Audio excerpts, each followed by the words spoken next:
Te whakatau tātai tēnei kapa poi tarawhiti, kia tuki atu ki te kapa pulse no tēnei mutunga wiki. Poles have had a couple of losses, which they're probably not used to, so I know they'll be super hungry for this win this week.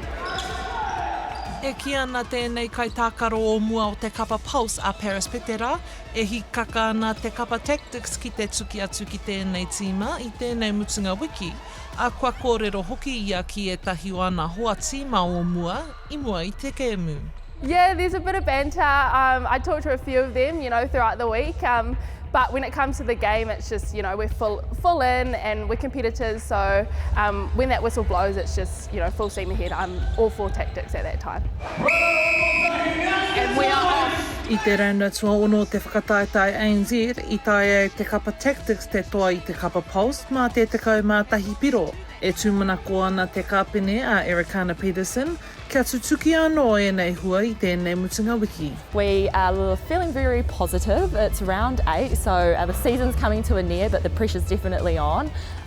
We know that the Pulse will be desperate for this win as well. They've had 3 losses in a row, so we need to, play to our strengths, expect that they're going to come out hard as well.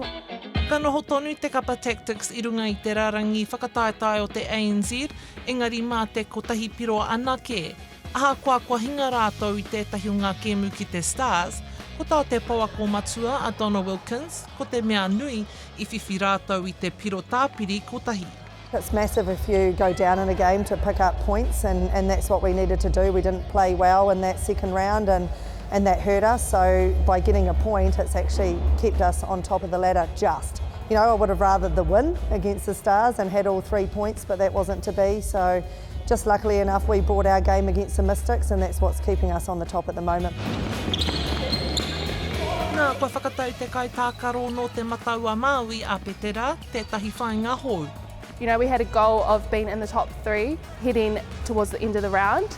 But I think we're now pushing for that first place, and it'll be really awesome to get a Christchurch home final. Last year being in the Pulse, we were in that final and we were so close, and so having that feeling, it sucks and I don't want to feel that again. But I'd love to win for the Canterbury region. I think to do it for the first time would be really awesome, and to be part of that team would be great. Ka haere te kapa Tactix ki pōneke mo te kēmu nei, a ka tangi te pere a te whākaraka. Ora Kairangi Nicholas, Tahu News.